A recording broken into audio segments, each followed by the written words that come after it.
네, 반갑습니다. 52주차 주간 브리핑 시작합니다. 수억씩 뚝뚝 떨어지는 뉴스가 나오고 있는 가운데 어, 서울 아파트 입주 물량 늘긴 했지만 부족해.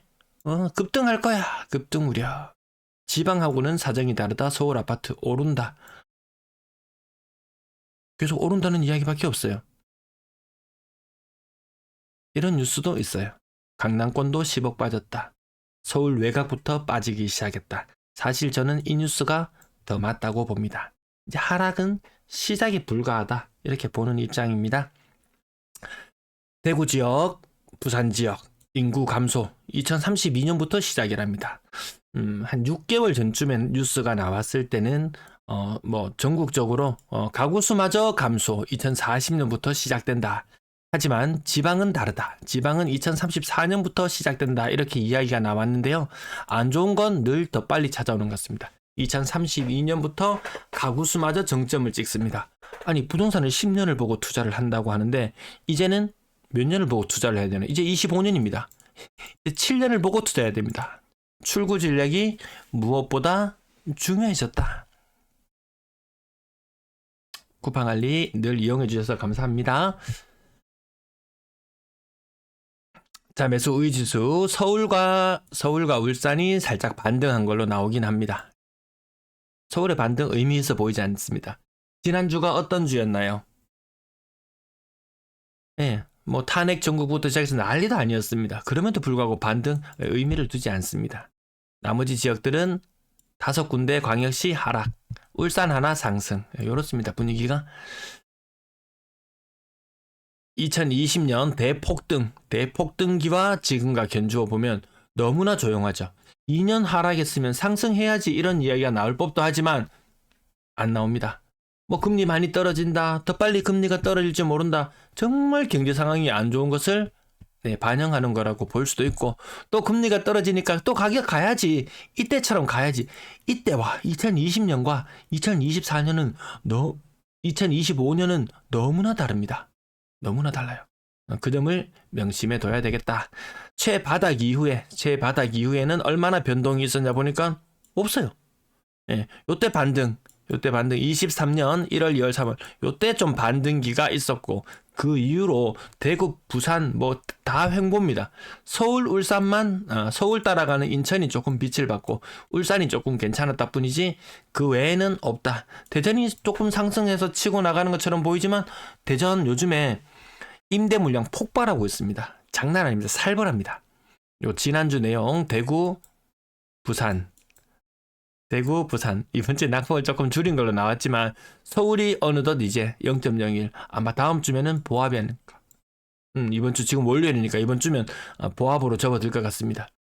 신고가 간혹 가다가 이렇게 직거래로 법인 혹은 공공기관이 매입했는 것 때문에 거래량이 살짝 반등한 것처럼 보이긴 하지만 금리 거래량 여기 아주 많았던 시기하고 견주어 봤을 때 11월 달도 거래량이 많이 떨어졌는데 12월 달은 거래가 더 떨어지는 그런 수순으로 가고 있습니다. 지금 탄핵 전국 52주차, 제가 52주차 내용을 입력해 놓지는 않았네요. 자, 숫자 제외해 놓고 보니까 우하향 맞죠? 인천은 폭감, 부산도 살짝 반등하는 듯 했지만 여지없이 무너져 내리고 있는 것이 거래량이 말을 다 해주고 있습니다. 내년 되면 갈 것 같았으면 진작에 샀겠죠. 자, 올해 최고 거래량과 견주어 봤을 때 11월 거래량 가장 많았던 시기들과 견주어 봤을 때 부산 30%, 지난달 대비도 많이 하락.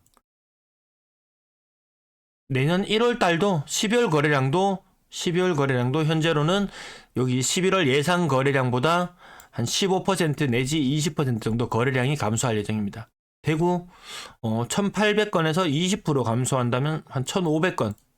이거 분위기 많이 안 좋은 거거든요. 부산 2100건에서 20% 정도 15%? 한 300건 감소한다고 치면 1800건. 이거 아주 안 좋은 시기입니다.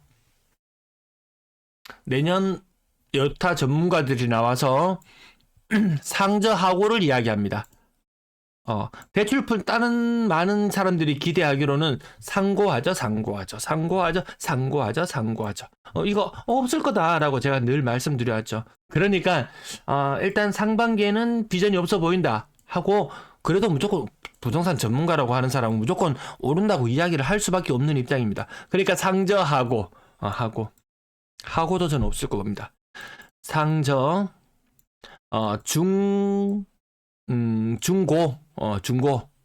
다시 하저 뭐 탄핵 정국 이후에 어떻게 흘러갈지는 모르지만 정치적인 이슈로 또 반짝 기대감으로 뭔가 있을지는 모르겠지만 그 이후는 또 없다. 이렇게 전망하고 바라보고 있습니다.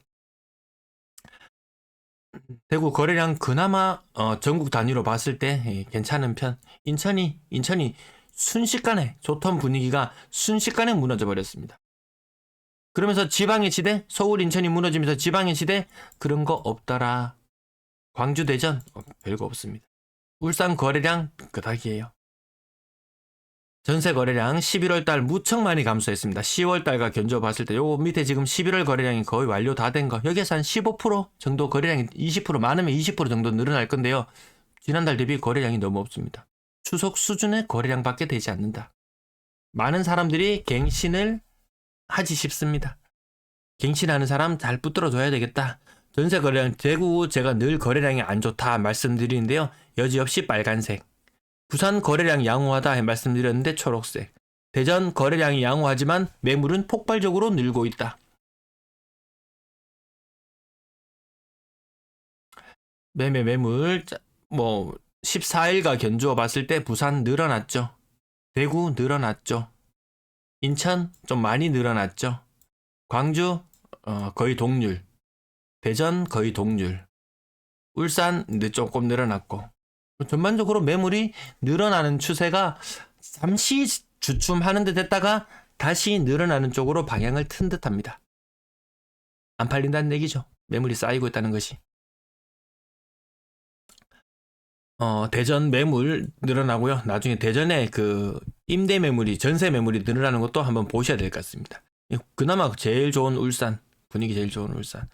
지금은 제일 좋지만 또 불과 한 2년 전까지만 해도 이 사업하려고 했다가 위약금 물어주고 건설사가 철수했었죠. 무척이나 안 좋을 걸 봤는데 아람코가 공사판을 크게 한 게 벌려줬죠. 그러면서 수많은 인구가 유입되었죠. 근데 공사 끝나고 나면 1, 2년 후면은 그 인구가 쏙 빠져나갑니다. 지금 울산 괜찮을 때 정리할 수 있으면 정리하는 게 맞지 않을까 싶습니다. 장기적으로는 많이 투자용으로 가지고 있다면 정리하는 게 맞다 이렇게 저는 생각하는 입장이에요. 정리하지 않고 있더라면 나중에는 결국에는 부동산 외국처럼 외국은 실효세율 거의 1.5% 됩니다. 선진국들. 한국은 실효세율 5%밖에 안 됩니다. 요거 한 2배로만 껑충해도 투자해서 남는 거 없죠.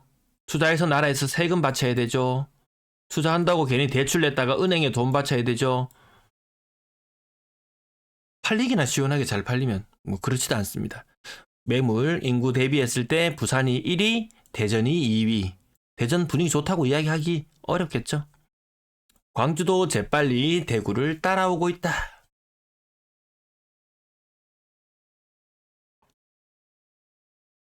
전세 매물 올해 대구 부산은 지속적으로 감소해왔고요. 지속적으로 감소하다가 인천이 서울발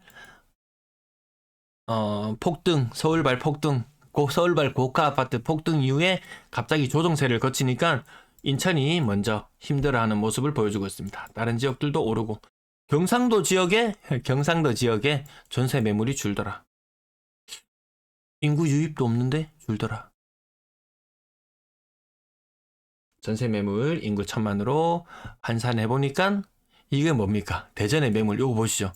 대전 매물이 폭발적으로 늘어났습니다. 이미 대구를 따라잡아 버렸거든요. 대전 올해 한 해 그나마 살짝 분위기가 좋았지만 한 3개월 전화 어느 도시든지 다 그런 것 같습니다. 서울도 그 엄청난 대폭발 상승이니 뭐니 했지만 한 3개월 정도 고가 아파트 미친 듯이 오르고 바로 꼬꾸라졌어요. 대구 작년이었던가요? 올해 상반기에 한 3개월 정도 반짝 상승했었죠. 올해 아니구나. 작년 가을이네요.